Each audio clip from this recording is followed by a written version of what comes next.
Yeah, sure.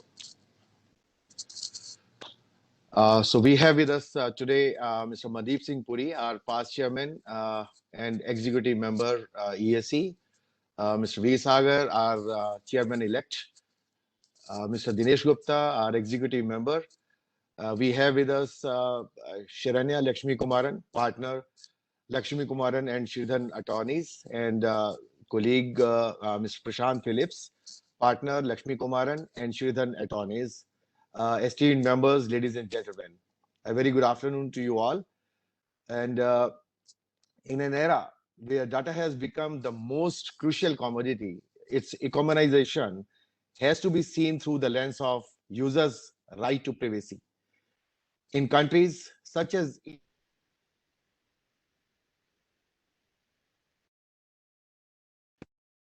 right to privacy is crucial component of both the law and societal well-being.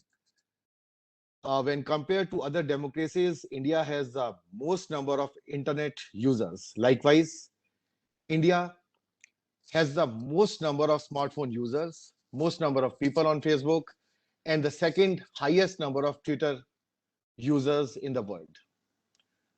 Data privacy is now viewed very seriously in India, even though software development companies may not be at the forefront of processing personal data. Ensuring that their software products are privacy compliant, it will be a key differentiator for digital businesses. Software development involves implementing and performing key activities to ensure that the final product is robust and secure. For example, software products are designed with security as a feature.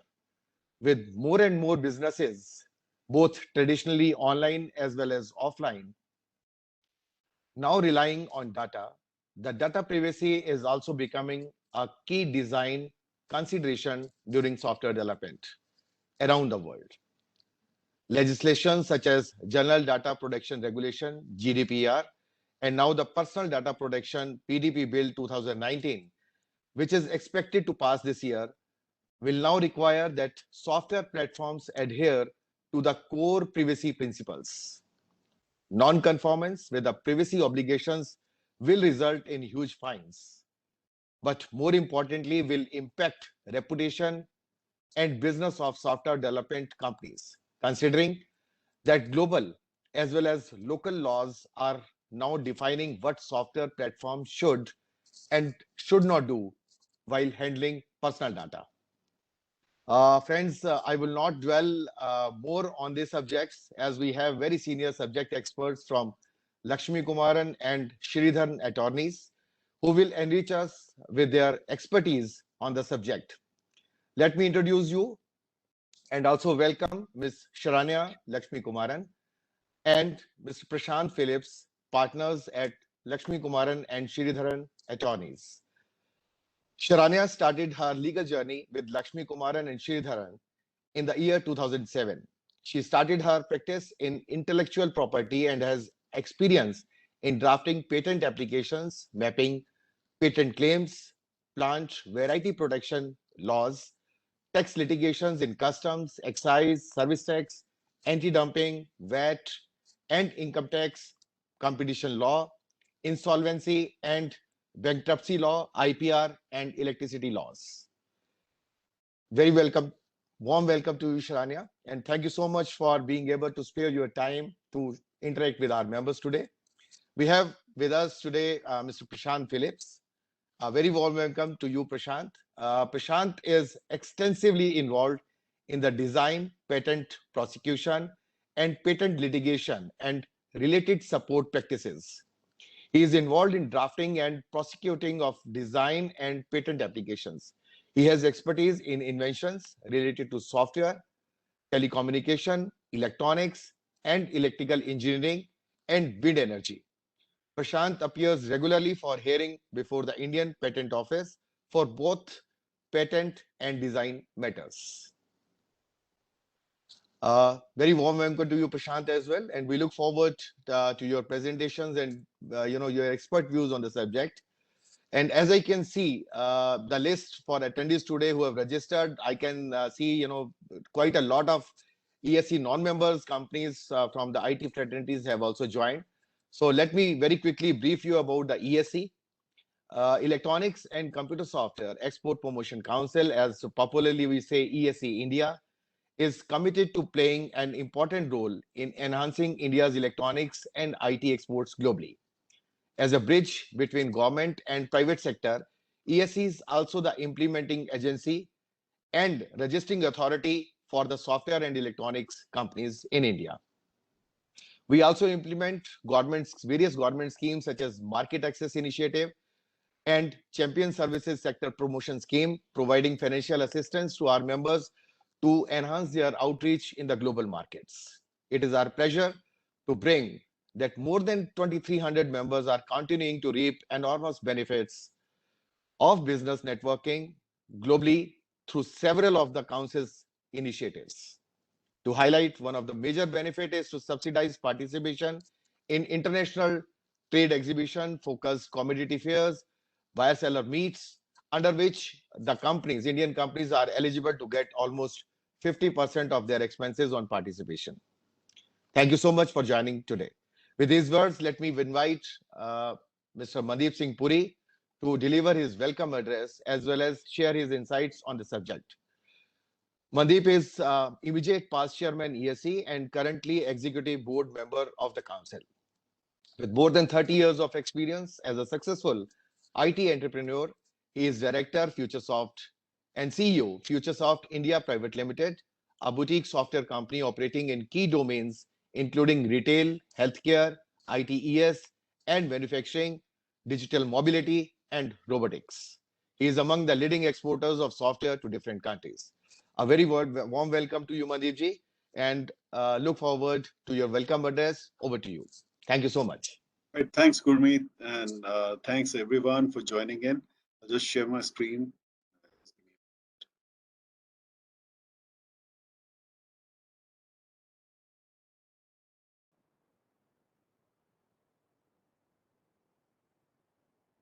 Is my screen visible? Yes, very well. Go ahead. Yeah, all right. Please. So, we all have come here today to discuss about a very important topic. You see, it's important. We already have a data protection bill, which was passed in 2019 and is with JPC. They would come back to the parliament sometime around, in the winter session and talk about it and finally accept it. And we would have a privacy bill of India in full force. Now, as software companies, it is important for us because whatever we do today or whatever we've done yesterday has a bearing on the future also. So earlier the better. We need to equip ourselves and we need to be, understand what is the privacy paradigm. India has been a country which has not been digital for so many years. And suddenly there was an influx of digital and mobility started with, say, credit cards. We've been, in 88, 89, we've been, working with American Express, and Futuresoft launched the dollar card and then the rupee card. And we've been like working with BFSI for all these years, for more than 33 years. And we've seen as to what is the level of maturity which comes in credit cards. We worked with ITES and we've seen as to in US processes how just like Aadhaar today, social security number used to come in as an Excel file to us of all citizens of US. And how these laws changed and somersaulted overnight after about 7-8 years, where SSN is something which is, is completely hidden. You need to know. Why do you need to know? So need to know basis, and that too, there are a lot of privacy laws which are attached to it. A simple thing like a credit card number used to be like you can get files, Excel files, which had credit card numbers, and you had to work as a software developer to make sense out of it. But then later, about 15 years back, we had PCI DSS and PDA DSS, which have tightened the screws so much that if you have no business, you have absolutely nothing to do with the credit card number. Today, when we develop software, we tell our customers that there is no point for you to keep the credit card number. Please let it be kept by the payment gateways itself. Why unnecessarily expose yourself to the threat? So having said that, let me not spend too much on this particular screen. But yeah, what is the impact? What are the considerations and challenges which we face today and soon? They would come like a storm to us, as soon as this bill gets passed. We have been seeing, just to quote, Pramod, who has been head of GE, today, what happens is we have to go to Lou, we have to show our Aadhaar card. But just like social security number in US, there has to be a somersault, and that somersault has to come very quickly. And all these companies which have been keeping Aadhaar card safely or unsafely would have to take care of the privacy which is dictated by the law. I'll move on. So today we have very knowledgeable people, and I'm between you and them. But because I'm between you and them, I'll put in my 2-3 slides, of course. This is the agenda for today. The idea is that what is modern business and privacy, how and why the legislation are important, and what does it mean? Focus is not on the world, the focus is developers, development, IT companies within ESC fold. The personal data protection bill, we call it privacy bill, we call it personal data protection bill. Personal data protection bill is more universal because privacy is something which is like a subset of this. Protection is more important. Privacy by design and software, interfacing privacy by design, and what kind of principles we need to take. What do we need to do to make sure that we are getting data which is limited to our purpose and we minimize the data requirement. There would be some examples and the challenges and the way forward. So most of the talking would be done by our legals, and they are the best people to protect us, to tell us as to what do we need to do, need to know and do. So I'll just have 2-3 slides to set the perspective before I give the baton to them. You see, we come from software and we have maturity models. So there are maturity models of data protection and privacy also.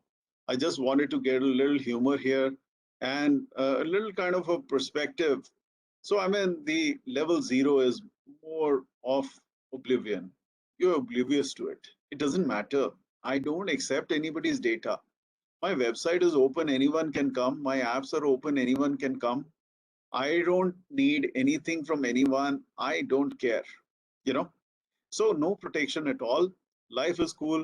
I don't need to spend money or time or my thought to anything which is to do with privacy or data protection as a business.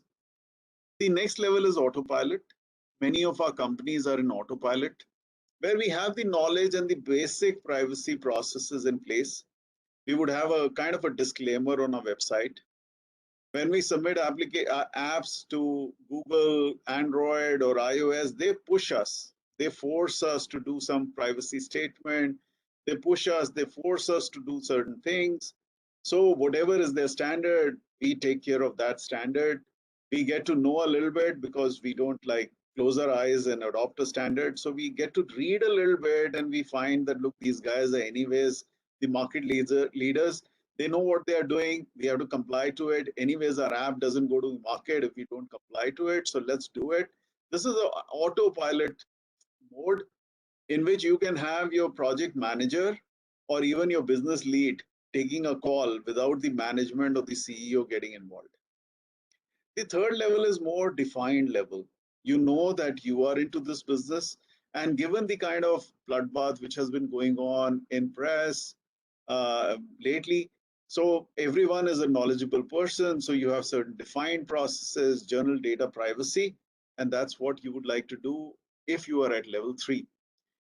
In the managed stage, you have end-to-end processes which are provisioned and managed. So, I mean, you have an effort and your management is involved and everything goes as per the directive, and you know as to what to deliver where and how to maintain it, manage it. If things change, you change along with those things.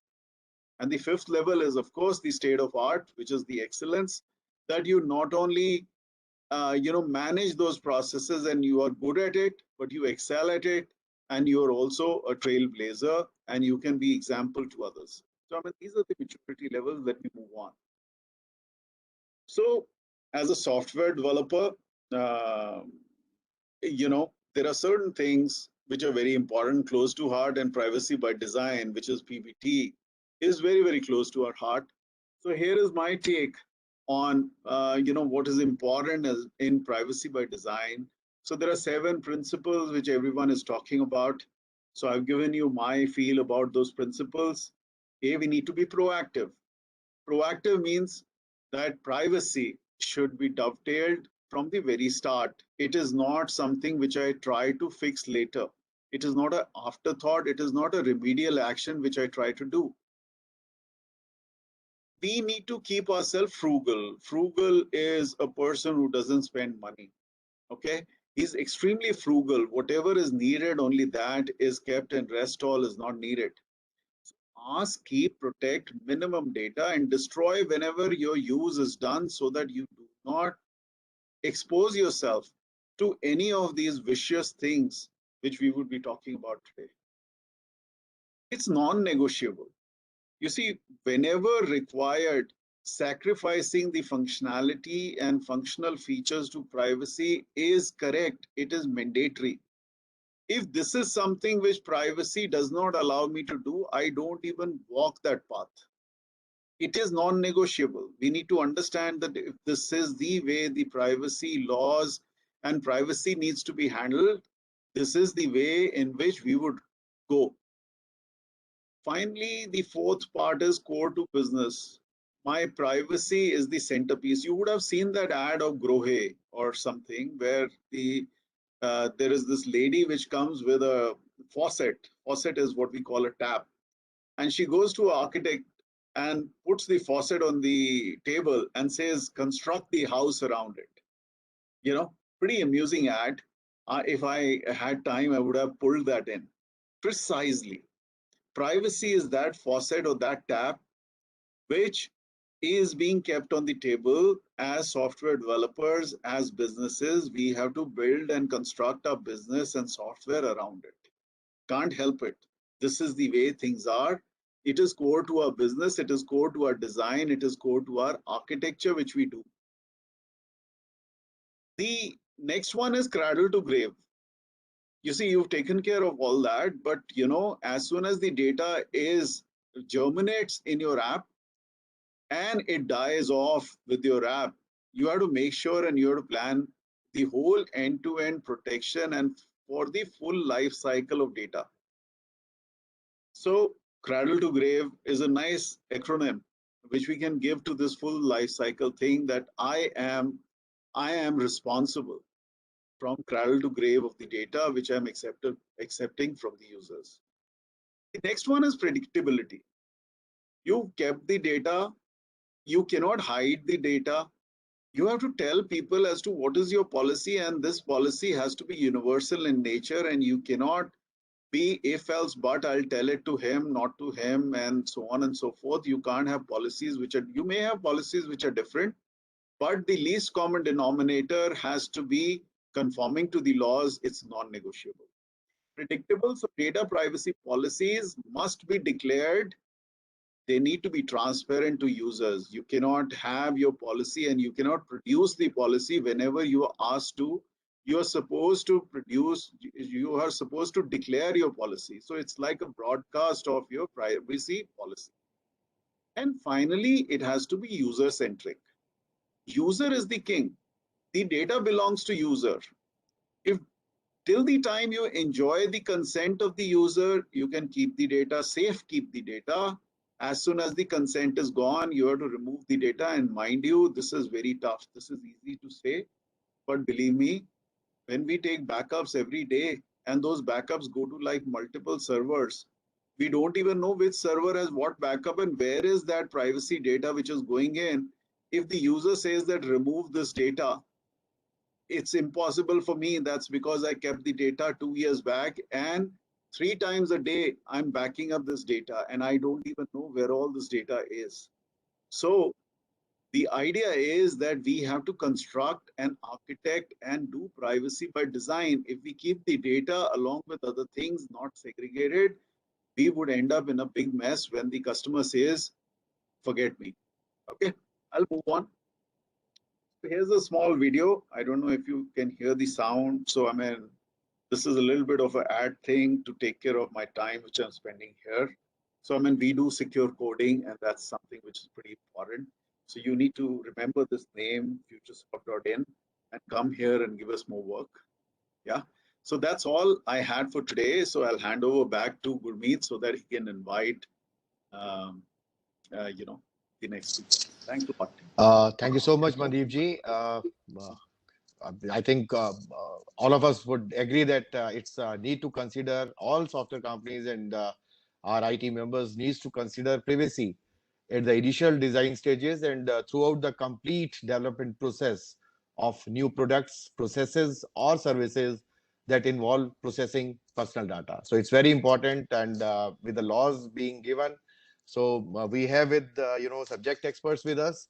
Let me invite them and hear them. If you don't take it seriously, what is going to happen to you by the government and the implementing agencies, the law which is being introduced, how they are going to cover your interest, and where you need to be cautious to ensure that you don't be a victim of government regulations or the policies, and you do it in a right manner. Over to you, Sharanya and Phillips. Please. Thank you. Thank you. Thank you so much, Gurmeet ji. I think Mandeep did such a fantastic job. I think Prashant and I should just take questions. No, what is very interesting is that, we have almost 50 slides prepared, which he has communicated in 3 slides, right? That's the difference between a lawyer and a CEO. I think that's the difference. But anyway, having said that, thank you both of you. I think you have given excellent context to today's discussion. Yes, absolutely. The issue here today is going to be centering around privacy by design, and why we are going to talk about privacy by design and the different facets while we are going to discuss this topic today is it is impossible if the architecture is not designed towards privacy. It is near impossible to add it as a layer to work backwards at a later stage to ensure those privacy principles, right? That is the core reason why it is important that we work with you. We work with the developers, not your customers so much. And the developers need to understand the law. The developers need to understand the basic minimum things that have to be maintained while developing the software, while developing the technology. And that really is going to be the biggest value add. And as Gurmeet ji said, that's going to set you apart. In this era of over competitiveness, of everybody, trying to give the same product outside. So that is how one differentiates oneself, right? Having said that, incidentally, I was assisting the Attorney General in the Aadhaar case, both, in the Supreme Court. So the point is that as a concept in India, privacy is something that is a fundamental right, is something has been recognized as late as in 2017 only, right? As Indians in such a populated country, the concept of privacy really didn't exist till a few years ago as a concept, right? when you look at evolved or developed nations, look at some of the European countries, where it somehow looks like, privacy is something that goes hand in hand as a legitimate expectation. That is not there in India, and it is still not there really today at a ground level, which is why it is important to understand how all of these things. Am I not audible, Gurmeet ji? You're audible, Sharanya ji. Okay, sorry. Yeah. Okay. So, which is why it's important to have this discussion. Now, today, what we are going to cover is this. After a brief introduction, which I'm now not going to dwell too much upon, is I will be covering the overview of the PDP bill. The bill is likely to become, pass both the houses of the parliament sometime in the winter session. That's the expectation. We've been waiting. We've been hearing this since 2020 January, actually. But it is based on GDPR. Most of you, if you have foreign customers, are already aware of GDPR. Many of you would have varying amounts of knowledge and compliance with GDPR. The Indian bill is at variance on certain aspects. In fact, it is more stringent than the GDPR also. So I will be covering that bit up to the privacy of the personal data protection bill, the rights of a data principal, the person whose information and data that your software is going to be accessing and processing at a later stage, and what is expected out of that software, and the life cycle of data within the software.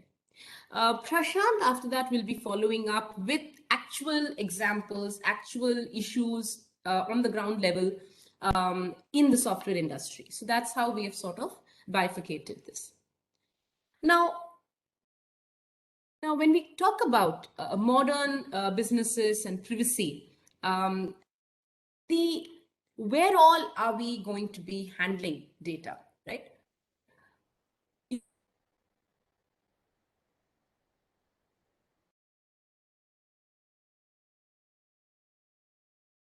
You're not audible now.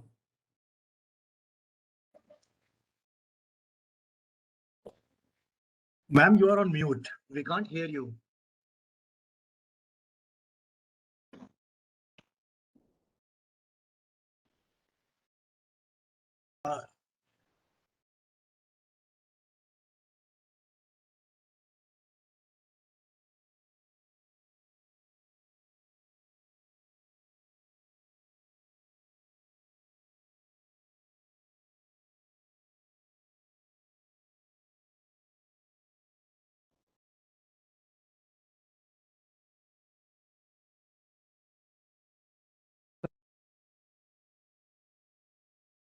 Charanya ji, you are not audible.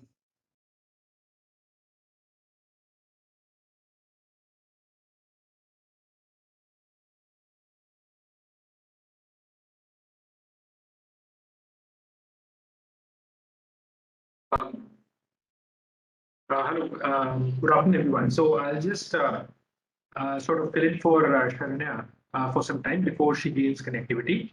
So what we wanted to present here is that privacy legislation, unlike other legislation, is not something which may be specific to certain business verticals. Privacy, because data is being handled by different businesses for different objectives, is going to cut across various industry verticals. Some of the examples that we've tried to highlight, and these are very common examples. I'm pretty much sure that all of you would be familiar with these. That personal data is used for these variety of activities for providing different kinds of goods or services. For example, in relation to order delivery, we have users' name or address or phone numbers which are being processed or utilized in order to complete an order wherein the product can in fact be delivered to a certain individual. Then we have payment processing, one of the examples that has been used by Mr. Mandeep as well, wherein payment processing, or at least the activity in relation to payment processing, has become quite regulated.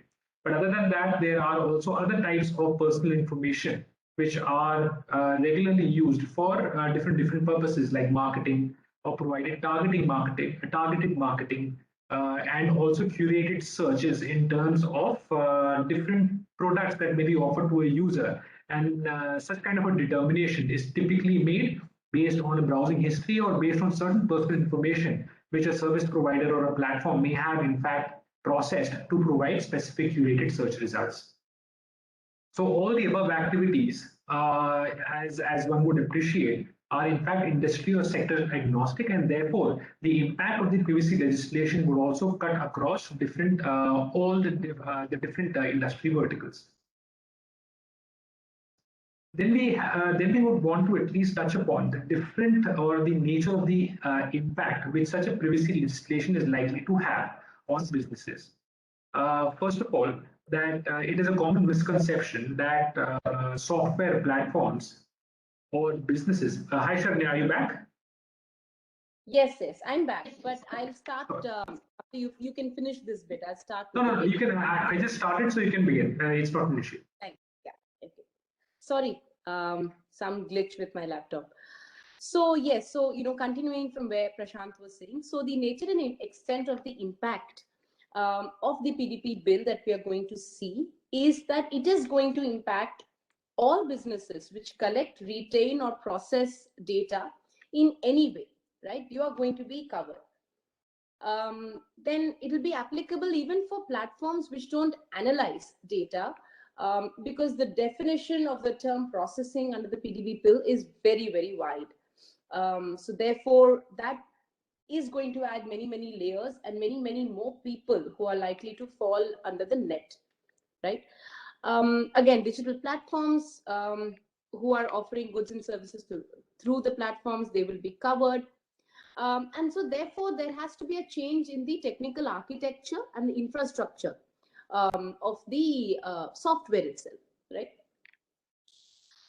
Again, yes, if you're already following GDPR compliances, you will have lesser compliances here. But as I said, there will be some areas where there is a difference between the PDP and the GDPR. Yes, now this is interesting. Why is compliance essential? As I said earlier, there'll be varying amounts of impact on the developer per se, vis-a-vis the customer, because you are developing the software for your end customer. But when your end customer is going to be given a choice between somebody who has designed the software with privacy at its heart and core, versus someone who's, not all parameters of privacy have been taken care of, he is going to choose the first person, even if it allows lesser flexibility, lesser functionality, for these reasons, because this is what the customer is going to get impacted in terms of fines and penalty. There is a possibility of fine of 5 crores or 2% of the total global turnover of the preceding financial year, in case they fail to report data breaches, in case the customer or the fiduciary as we call it, fails to register himself as a significant data fiduciary and fails to undertake various compliances. Now, the fine is higher, it's almost double, in case there is a failure to adhere to any of the 7 data privacy principles, or there are inadequate or non-compliant notices. So these 7 data privacy principles is what we are going to explain to you, which are an absolute must, and they must be present in your software. Right. So therefore, of course, the need of the hour right now is to review the various business processes, what kind of processes you as a developer are also undertaking to ensure privacy is inbuilt in your software, right? Each step, the software platform has to be reviewed, the operations have to be reviewed, the category of data that you're collecting, is it just personal data? Is there something sensitive? Is it financial data? Is it critical data? All of those bifurcations have to be made, and those have to be built in to the software. We'll explain why. All of these things have to be built in and have to be reviewed. Similarly, data flow, how is the data flowing within the infrastructure or within the architecture is again something very, very crucial. And most importantly, you have to make sure that there are privacy policies, consent forms, notices that are being going out. They also have to be very, very adherent to these principles. Yeah, we can go ahead. Right. So again, I think this is something that we have answered, and both Mandeep and Gurmeet ji have said how it impacts software developers also. So we can go ahead. I don't want to dwell on this. Right. So yes, so businesses are becoming privacy conscious. Software design considerations have to be aligned to privacy considerations. They will be. So businesses are now going to rely on the developers to be compliant rather than the businesses being compliant themselves at a later stage. So there is going to be a huge value addition if you can do that from day zero. Right. We can go ahead, Prashant. Yeah. So we'll take you through the PDP bill very briefly before I hand it over to Prashant. What are the key definitions, right? What are the principles of the data privacy? What are the obligations of a data fiduciary? Rights of a data principal and privacy by design. So these are the various things we are going to be discussing. Now, we have decided to only talk about few definitions. There are multiple definitions. There are about 10 or 12 more definitions which are important in general. But from a software developer standpoint, and because of paucity of time, we are going to dwell upon few of these things. So now your software is either being designed for a customer or it's available as an app where you're collecting data, right? Now, what is data? Okay, what is personal data? Now, personal data means data about or relating to a natural person who is directly or indirectly identifiable, having regard to characteristic, trait, etc., etc. So this is a very, very nice legal terminology. But what does it really mean? It means data which directly or indirectly can be used to identify a person. You can work back with a few, either by itself, it's going to reveal the identity of the person, or you can work back with a few other factors and a few other data points. You can work back and identify who that data belongs to, right? That is personal data. Now, interestingly, the PDP bill also puts under the umbrella of personal data any profiled data or inferred data. That's an interesting point because businesses which are collecting data today, data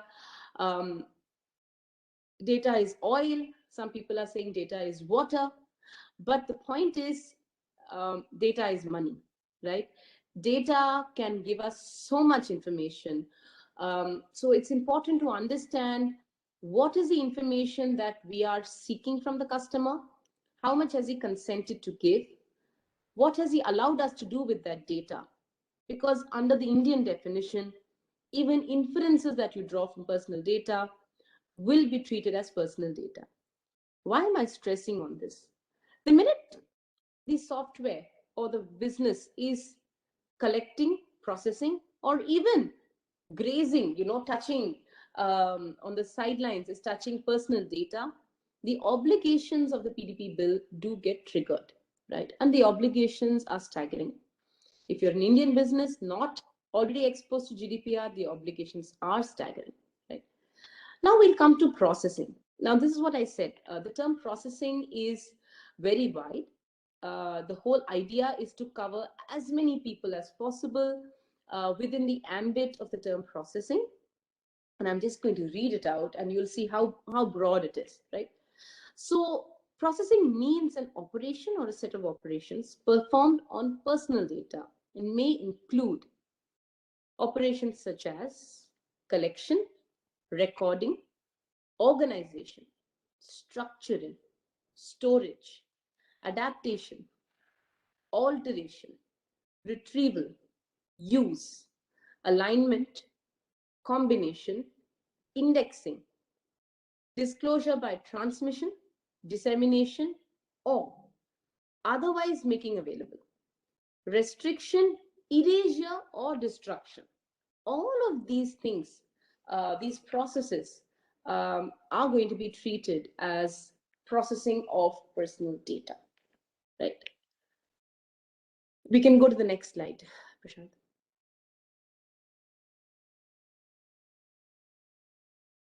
Now, these are other two interesting definitions. Sensitive personal data. So what we saw earlier was just personal data, anything with which one can be identified, right? So things like name, phone number, address. Typically, these are what are considered to be personal data. But there is another category of data called sensitive personal data. Now, this is again a very, very crucial category of data. If the software or if you're handling sensitive personal data, then the obligations are going to be even higher. The obligations, especially if you're exporting your software, exporting the processed information, there are certain embargoes, there are certain restrictions that are being placed by the bill. All of that also has to be taken into account. Now, what constitutes sensitive personal data? It could mean financial data. So PAN details, credit card details, bank account details, all your payment processing, your back-ending, all of that gets covered. Whatever data you collect is sensitive personal data. Health data, official identifiers like driver's license or Aadhaar, PAN again, voter ID, all of these are official identifiers, right? So they are also very, very sensitive. Data relating to sex life, sexual orientation, biometric data. So Aadhaar is taking, or fingerprint on your phone, iris scans, all sorts of if it is taking any other biometric data, genetic data, transgender status, intersex status, caste or tribe, religious or political belief or affiliation, any other data categorized. So why is there a distinction between personal data and sensitive personal data? The distinction is the degree of injury or degree of harm that can be caused to the principal or who the data belongs to. The degree of harm that can be caused to him is really going to be the differentiator between what is personal data and what is sensitive personal data, right? Now, anonymization is another interesting, the definition is interesting because it says in relation to personal data means such irreversible process of transforming or converting personal data to a form in which the data principle cannot be identified, which meets the standards of irreversibility specified by the authority. Now, most people know that really this is a myth, right? Anonymization, I think what we do have at most is pseudonymization. So that is an issue. But yes, there is a definition of anonymization. The standard of irreversibility has not yet been prescribed. The debate is roaring, across the world in terms of what really constitutes anonymized data. But suffice it to say, what they simply want to say is that if the data, you've applied certain algorithms on it, because of which it is now irreversible, you cannot identify the main data principal. So data principal is a person to whom the data belongs to. So if you can't identify him, then it is anonymized data. That's, to put it simply. Now, there are three entities or three persons, so to speak, one must keep in mind while discussing the PDP bill. One is the data principal, right? That is the person whose data is being collected. Then there is a data fiduciary. Data fiduciary is somebody who decides what data is to be collected and how the data is to be actually processed, right? What happens to the data? The guy who decides, who's exercising decisional control on collection, processing, etc. of the data. And then you have data processors, right? Now, data processors are purely processing data. They are not deciding what data has to be collected or what information has to be culled out. They're given a mandate to process the data. They process it and give it. Now, data fiduciaries and data processors both have their own set of obligations under the bill, and both are pretty high. Right. We can go to the next slide now, Prashant. Okay. So these are the 7 principles of data privacy. Now, before I go ahead, one thing we must all remember: the manner in which we think of data has to change. There has to be a paradigm shift in our thinking, right? We are businesses. We are developing software. We have apps. Our end game or end goal is usually to monetize our businesses as much as possible, to monetize the data as much as possible, and to extract value, right? But what the Aadhaar judgment of the Supreme Court and what the PDP bill is trying to put ahead of everything else is an individual. While we may be developing softwares, right, we must realize we are also users. We are also data principals in so many senses. In almost every facet of our life, we are at every moment leaving digital footprints for posterity. What happens with that data is very, very crucial.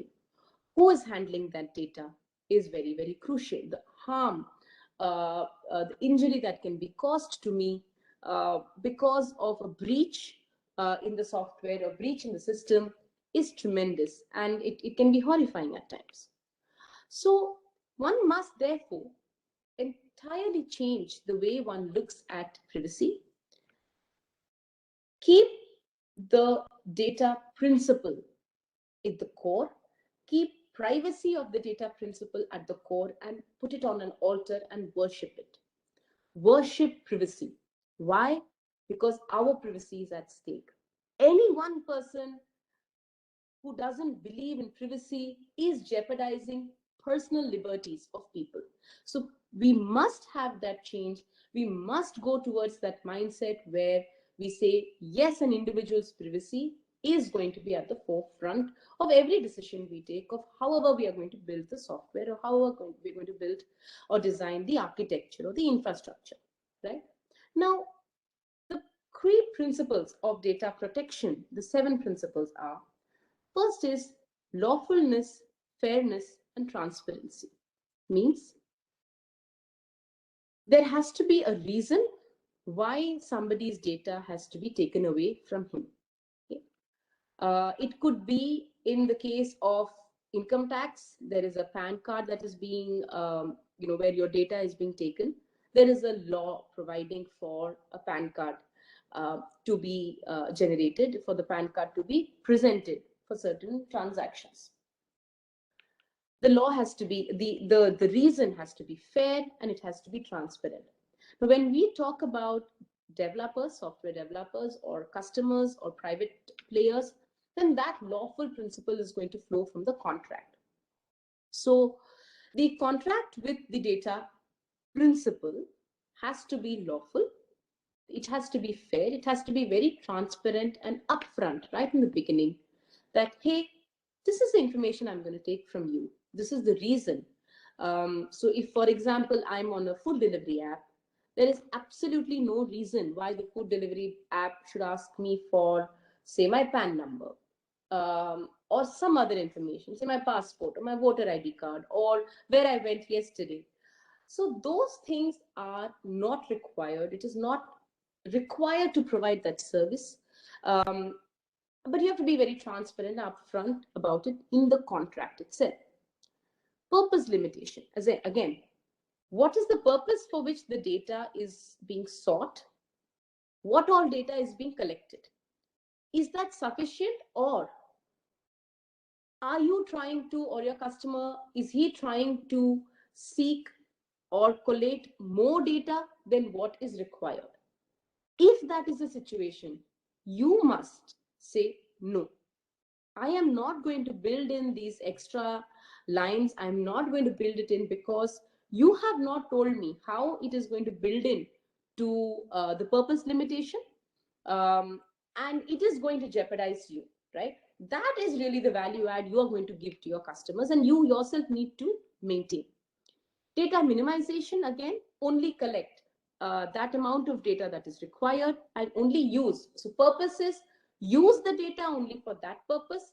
Data minimization is collect only that amount of data that you need to use for that purpose. So that forms a chain. The data has to be accurate. Now that is an obligation on the person who's going to collect the data, or called the data fiduciary, to ensure that the data is going to be accurate. Whatever data you're collecting has to be accurate. Whatever you're retaining has to be accurate at all times. Storage limitation. Again, Mandeep ji also was explaining this. If you don't need the data beyond 6 months or beyond one transaction, don't keep it. Please destroy that data, remove it. You do not need that data because the purpose has been exhausted. So anything over and above a particular purpose, a particular time period is being retained, it violates the principle of privacy. Integrity and confidentiality. So the process, the infrastructure, all of that has to ensure that the data is going to be confidential and the data is not going to be compromised at any time. Integrity of the data cannot be compromised at any time. And accountability, right?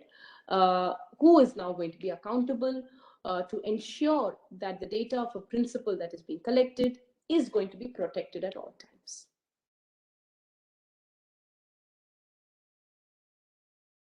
Now, the Personal Data Protection Bill grants certain rights to a data principal. So just like we have fundamental rights that are granted to us by the Constitution of India, we have so many other rights as a citizen.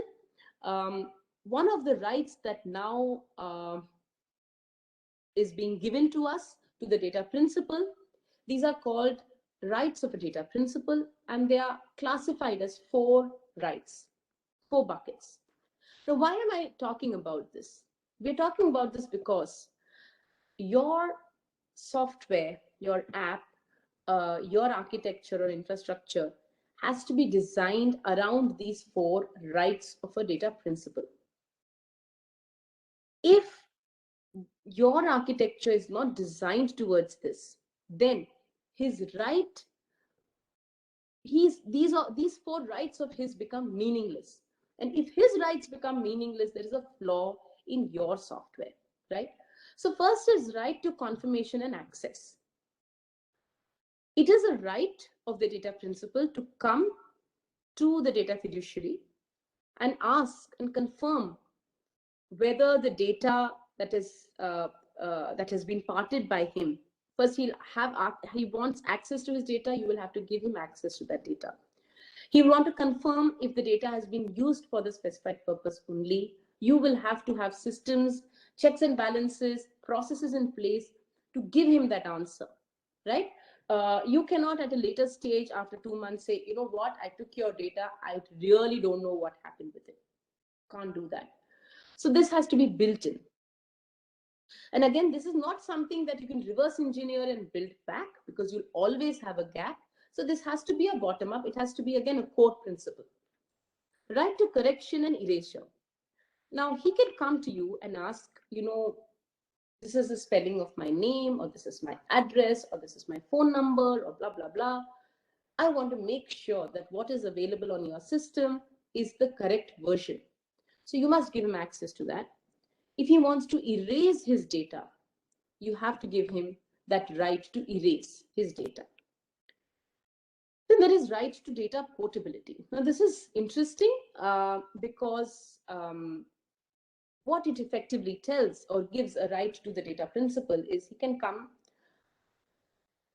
to say, I'll give an example of a telecom provider, right? Today we have, say, Airtel, Jio, Vodafone, Idea.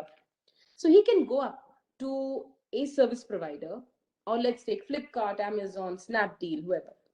You can go to the service provider and say, hey, I'm your user. I no longer want to use your services. Kindly give me all of my data, right? You will have to have, he will have to give the data fiduciary or your service provider has to give that data back to the data principal. What is interesting, and this is something that will evolve with time, and it will evolve once the final bill is passed as an act. It appears that even the inferred data or profiled data, that is the data that is collected and worked upon by the data fiduciary, may have to be transferred. So there is some ambiguity, not ambiguity, but there is some debate about whether that is pro-business, anti-business, etc., whether that is absolutely required towards privacy. All those questions are there. But be that as it may, the system and the processes must be there in order to hand back the data back to him and back to any other service provider that he now wishes to go to. And finally, there is a right to be forgotten. So if either a particular transaction or any, say for example, a news article or a transaction is happening on your app or on your platform, the data principal now has a right to come to the data fiduciary and say, I want to be forgotten. So he goes to a data protection authority and he'll say, you know what, I want to be forgotten now. And the company or the software or the data fiduciary can no longer use his information. So there is one thing called erasing the information, but this says, you know, whether you erase my information or not, whatever data and intelligence you have gathered about me on your platform or on your system, I want you to forget. I want you to never use that. I don't want you to disseminate it at all anymore. So that's also a right. So as I am telling you these rights, you know, please think whether these things are already something that are inbuilt into your systems.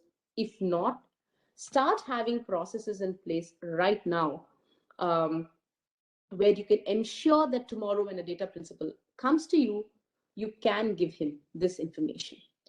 Again, the bill has not yet come, it's not yet become an act, but we don't know how far back into history they want to go. We don't know if they're going to ask for old data to be picked up and erased and confirmed and forgotten. We don't know that. So it's better to work.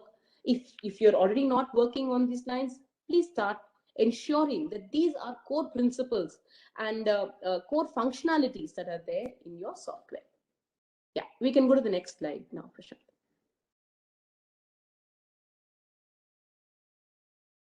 Right. So I'm not going to dwell too much on this because Prashant is going to explain, in his part of the presentation. But effectively, this is the life cycle of data, right? So there is capturing of data. You see right on top in yellow. So there is capturing of data, which is the input, that the app or the software or the fiduciary is going to collect. And that is really where data is being parted, right? As a data principal, I am now, by consent, I am parting with my personal information. Okay. Now, when I part with that personal information, which is personal data, it could be sensitive or not sensitive, that process is called capturing the data, right? Here, of course, you have to maintain the principles of purpose limitation, that you only take or only use the data for the purpose that you have taken the consent for. Use as minimum data as possible. Make sure you have given your privacy notices, you have informed, and it has to be an unambiguous information. It cannot be all your legal jargons that you want to use. It's unfortunately can't do that. It has to be easy consent, easy privacy notices. You must inform the data principal about his privacy rights at this stage itself. Then is a system of storing the data, right? That's the next stage, the green circle that one sees. And what all has to be ensured at the storage stage, right? The data has to be safe, secure, and accurate. There must be restricted access to this data. You have to ensure that not everyone is going to be able to access this data. Have a data inventory. Then you will have to entertain requests, access requests, and how you're going to have processes for that, how you're going to monitor that. You have to ensure those things. If you are storing the data and giving it to data processors, or if you are a data processor, then are your contracts in place? How, to what point is your liability going to be there? Are you limiting your liability? All of those things have to be kept in mind. And most importantly, how are you securing that stored data from data breaches? So these are some of the principles you have to ensure for the storage stage. Next comes the use stage. Now this again goes back, ties in with our first stage of capture. Are you using the data appropriately? Are you using it as per the consent that has been given to you by the user? How are you going to manage the consent? So for example, if the use changes in between, you'll have to go and get a fresh consent from him. If the law changes, you'll have to go and get a fresh consent from him. How much can you use the data? If you want to process the data abroad, or you have received data of someone else from another country to India, then this is called cross-border transfer of data. Is it possible? Is it not possible? What embargoes are there? What restrictions are there? All of those things have to be studied. And finally, the destruction stage. How long can you retain the data? You cannot keep it for a second longer than what you consented, what he consented for. If he says 6 months, 6 months, 1 year, 1 year. Anything beyond that, there is a liability, there is a penalty, right? You have to ensure that you can give him the right to erasure, give the data principal the right to erasure. When you port the data, you may again have to destroy the data. And then, of course, managing third-party copies. So who else apart from you has access to this data? It's just not enough if you are the data fiduciary and you delete the data. Are you ensuring that people in your value chain above and below, your customer, your processor, your servers, wherever this data has traveled, everywhere, it has to be erased. So that, in fact, is one of the most crucial things that businesses are struggling with, right? So this is really the life cycle of data, how it flows inside, in an architecture or inside a software or a process. And it's important, therefore, now for businesses to see what data they're collecting, how much they are collecting, how they are collecting, the consent. You must have a privacy by design built in, which is going to, by default, automatically cover all of these aspects instead of building it inwards or reverse engineering it into the infrastructure later. Companies, depending on whether they are having sensitive personal data, whether they're significant data fiduciaries, they need to appoint a data protection officer. Big companies or people who are using significant amount of data, also called significant data fiduciaries. They have to conduct a data protection impact assessment. Processes have to be documented. You must have accountability and transparency. So that is really how, bottom-up approach of building in privacy by design works. Right. I'm quickly going to go through the other slides, Prashant, and I'm going to hand it over to you. So yes, so what are the requirements of a data fiduciary? If you are collecting the data and you are exercising decisional control and collection of the data, you have to keep in mind these various aspects. You have to prepare a privacy by design policy. You may have to get this privacy by design policy certified. So privacy by design is something that will have to be put in place even before designing the software, before launching the software. So something that can happen simultaneously, but before it hits the market, you must have these things in place as per the new rules, new PDP bill. Transparency of processing, because at any time, data protection authority, now there's going to be a new regulatory body. He might come and ask you for how you're processing the data to ensure transparency. There could be audits that can be done. You might have to inform your data principal of certain important processes that takes place on his data. If you're dealing with sensitive data, or if you're a significant data fiduciary, as I said, cross-border appointment of a data protection, compliance officer, data protection officer, all of these have to be done. If there are security breaches, how are you going to comply with requirements of reporting the breach, managing the breach, informing the customer or the client or the data principal correctly at time, and managing all the impact and consequences of a data breach.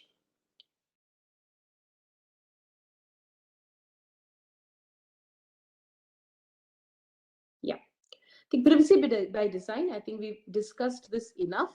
Suffice it to say, you have to ensure that there is privacy built in right from the beginning at every stage.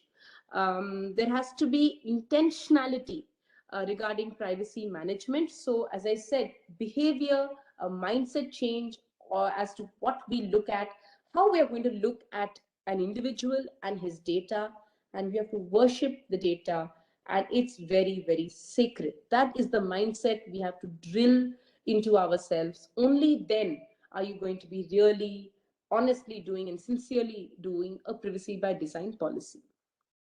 Okay, so again, as I said, it's a design feature, and privacy, if you can ensure this privacy at the design stage itself, all your compliances at a later stage is going to be improved. You can avoid costly retrofitting, and then you don't have to worry about these things later, and you can look at certain other operational objectives. Right. Reporting data breaches, this is very important. So when there is a data breach that happens, under the bill, you must notify it to the regulatory authority called the Data Protection Authority, wherever you feel that this data can harm the data principal. If it is likely to cause harm, then the Data Protection Authority or the regulatory body, he will decide if the individual must also be informed. You must have in place a process which can on its own detect, report, and investigate these data breaches. But you must never ignore a data breach. You must have, first of all, you must have ways and means to prevent hacking, prevent data breaching, and you must have processes in place to report the data breach. Absence of any one of them is going to lead you to trouble with the Data Protection Authority, right? So that's when it comes to data breaches, and I've already explained at the beginning the kind of prohibitive penalties that can be imposed in case you fail to not report a breach. Right. Prashant, I think we can skip this, right, and maybe move on to your portion we can probably come back to this later, Sure. because it really depends on whether there is sensitive personal. Yeah, go on. Yeah, no issues. Thank you very much, and good afternoon, everyone. So we'll be focusing on the privacy by design, the fundamental principles which are actually going to be responsible and actually very instrumental in determining what design aspect that one has to adopt whenever you are designing or developing a software. Now, particularly with respect to the PDP, PDP is just like any other law, and it framework. Personal data is supposed to be handled by organization. Many a times people mistake a privacy legislation to be a prohibitive legislation wherein it is assumed that it prohibits using personal data, but that is incorrect. It actually allows using personal data provided you fulfill certain obligations. And depending upon how you're using that data, the extent of those obligations may vary. If you're not using personal data for analytics or for processing or for targeted marketing, the PDP privacy legislation provides that the obligations are going to be different. The more you use the data, the more obligations one actually has to fulfill. But regarding software development, now why is software development actually critical and how does it in fact interface with the PDP bill or any privacy legislation as a matter of fact? Now, if you recall the life cycle diagram which Sharanya had in fact explained, there are different stages through which the data actually goes through. There is a capturing stage, there is a storing stage, using stage, and then finally deletion. Now, the organization which is be involved in different stages are not going to be manually picking up the data, doing some hodgepodge to it, and coming up with a result. They are actually going to be relying on the software platforms to perform different functions. For capturing, you would require a platform. For using, analyzing, and for storing, you would be requiring platforms. You have storage platforms in place as well. And even for deletion, when you're talking about deletion, that means when you are deleting portions, you need to have certain functionality which enables the software platform to remove that data. We'll just come to the part in terms of how effectively that deletion actually is. That's a different issue altogether. But more importantly, all these different stages are enabled or are actually implemented through software. So this is the portion, or this is the reason why software development is in fact critical when we are talking about privacy, because all the principles that we have talked about so far have to be implemented, have to be enabled through the software platform or through software development. Now, what does the PDP bill exactly say about software development? Unfortunately, not much. But what does it actually say? And it only provides a basic framework, a basic outline in terms of what needs to be done. Unfortunately, at least right now, neither under the PDP bill nor even under more evolved legislations like the GDPR do we have specific guidance as to how those objectives are supposed to be met. So therefore, the question again, or the ball actually falls into the court of the software development community in terms of deciding that how effectively a certain objective actually has been reached. And this is where again the interfacing with the privacy happens. So understanding or determining what feature to actually implement as part of your software design activity no longer becomes a technical consideration. It actually now becomes a techno-legal consideration. And that is where it is important. And this is one of the suggestions which actually we have for the software community, that they should in fact think towards while they are talking about privacy and implementing certain design features within a software platform. So like I had mentioned that the privacy legislation, neither the PDP bill nor the GDPR specify tools or platforms or standards can in fact be used constructively to achieve a certain privacy objective. When I say a privacy objective, that means the principles that we had just discussed, the 7 principles of privacy. It also does not specify processes that need to be implemented to ensure that protection is as a feature built into a software platform. It only provides through certain reports and through certain articles or through certain suggestions best practices in terms of what could work and what may not actually work. And mind you, some of these suggestions actually are very application specific. And give a very specific, wherein a same business objective was actually was supposedly sought by 2 organizations, and they were using different models for analyzing personal data. But I'll just come to that. So the best practices that are actually there may work for certain applications. When I say applications, that means certain business applications, and may not work for certain other business applications. So right now it becomes everybody's guess, but at the same time, just because we don't have any guidance, that does not necessarily mean we should be oblivious about it. And that sort of refers to the stage of what I also referred to, that it is a stage, or it is perhaps, I would say, a state where an organization may in fact exist. But as time progresses, it is in fact becoming more and more dangerous to be oblivious to privacy. What the PDP bill and in fact even other privacy legislation do prescribe is that all software platforms or whatever enabling features that you actually implement within your businesses should either incorporate by design privacy as a feature or by default privacy as a feature. Now, what does it actually mean? Because when we talk about privacy by default, it only talks about very organizational level gyan, if I may call it, in terms of what needs to be the objective. But again, implementing or reaching that objective becomes a challenge. And that challenge is unfortunately going to be or has to be solved by the software development community. Because many a times when we are looking at businesses who may be using data, they don't have much idea in terms of how to achieve a certain objective. So this is where the interfacing becomes more and more, the interfacing between privacy legislation and software development becomes more and more when we are seeing how privacy has to be incorporated either by design or by default, and they both basically mean the same thing. Privacy has to be worshipped, as what Sharanya had actually mentioned.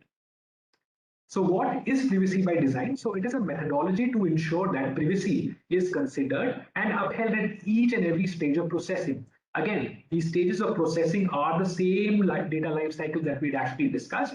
And fortunately or unfortunately, they are in fact implemented or driven or through the software. So therefore, when we are looking at privacy, we are supposed to be seeing how data is in fact being processed. And mind you, because of the broad definition of the term processing can include many different things. Collecting to the fact that you're destroying data would amount to processing. So at each and every stage of the data being utilized, when I say data being utilized, can just simply be transmitted from location A to location B, and that would amount to processing. So software platforms have to consider such eventualities and have to incorporate certain which uphold privacy at each and every stages of these processes. It also obviously requires a behavioral change because it has to be driven down in an organization. And same also applies as part of software development. But Mr. Mandeep, and the reason why I'm again going back to his slides is because he had very beautifully captured certain points. If you have functionality and if you have privacy, always favor privacy. And that is the behavioral change which even the software development community should in fact, because designation would in fact have an impact on how software development is conducted as a business. You don't want businesses or your clients to keep on sending you the product back saying that it is not achieving the privacy objective. If you can in fact achieve the privacy objective in its first go, you will, or the software developer would in fact become the go-to developer for different product developments, because they would be A, providing security, and B, also respecting privacy as a design feature within their platform. Each of these design as a concept is focused to adhere to the 7 principles of data privacy, and in fact we will discuss with examples as to how those principles, even though they are supposed to be discharged or by data fiduciaries, that means the organizations who are responsible for collecting and processing data, there has to be some role which the software development community actually has to play in order to ensure that those 7 principles of data privacy are in fact adhered to. What exactly are the elements of privacy by design? And this is where we go into the nitty-gritty of design. We've only discussed and explained to you in terms of theory. As a concept, what does privacy by design actually mean? But here we are going to be taking certain principles of privacy, like for example, data minimization, integrity, fairness, and purpose limitation, and showcase how those considerations can in fact be incorporated into the platform. Many of these features you will say, this is something which we normally do. It's excellent because this is something that you would also have to highlight to your businesses, because that is going to be the basis for you to sell as a software developer or as a producer of software tools who respect privacy as a principle.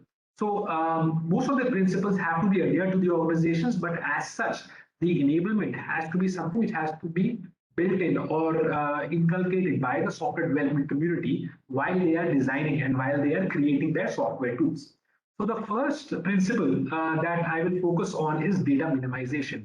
And Sharina had actually very nicely explained in terms of what constitutes data. And data minimization means only use the data what is necessary for the purpose for which you're collecting data. Now, this may appear to be a very stark, kind of a red flag that don't collect data, but that's not the case. You have to see what your purpose is, excuse me, and you'll have to accordingly decide what design field, or sorry, what data fields are supposed to be collected. Now, many a times the collection of data may not, in fact, you cannot filter out personal data much at that level, but certain other stages, like we had discussed, there are 4 different stages of the data life cycle. We have the capturing stage, the using or the analyzing stage, the storage stage, and then finally the deletion. So at the time of capturing, you cannot, if you're using that data for a specific purpose, you cannot filter down the data to a greater possible extent. But at the time when you are using that data or processing that data, there are certain aspects that in fact come into play that one has to consider in order to implement or in order to process that personal data. For example, if you have or a report generation feature within your software platform, and this report generation feature only tries to identify the products sold within a certain geography. Now, platform, they want questions regarding backups. Backups are fairly, kind of safe things, at least from a perspective of privacy legislation. You can in fact create backups and not be too scared about it. But one thing which at least in my mind creates a lot of question marks and red flags is the creation of logs. Now, I actually have gone through multitude of literature which focuses on log generation. I, as a patent attorney, even in fact has dealt with inventions relating to generation of logs. Now, when you're looking at a platform which deals, it is quite possible that either as a design consideration or inadvertently, the logs may in fact include certain elements of personal data. And as we had described, that personal data does not necessarily mean your name or your telephone number. It could be some other information which is capable of actually establishing your identity. So the investigation or the determination whether my log files as such include such personal data becomes more and more important. So that's the reason why we focus on data management. Whenever you're designing features or whenever you are implementing a certain functionality within your tool, always one needs to ask, is this necessary from a privacy perspective to use this data? Again, one has to balance out functionality versus privacy. Many times the functionality is in fact important, and one does not need to sacrifice the functionality for privacy. The good thing about privacy legislation is that if you would want to implement a functionality which uses personal data, the obligation in fact increases proportionally. You can implement those options. If you can't, then it is best not to implement that functionality. But more importantly, coming back to data minimization, understanding what data is in fact supposed to be used or implementing a certain software tool or a software functionality becomes very, very important. The other thing which becomes also very critical, and these are just examples, and they may be different approaches, but I've used some of the approaches which are most prominently have been featured as being privacy favorable. For example, using anonymized data. Many times you may have to share data with third party in order for a certain other software to be tested or doing any other testing related purposes. Now, pseudonymization actually reduces the amount of private information or personal information which might actually be there in the data. Anonymization also goes even further beyond that. So anonymized data, the good thing about anonymized data is that the moment you say that my data is anonymized, provided it fulfills the criteria for anonymization, don't worry about privacy legislation at all.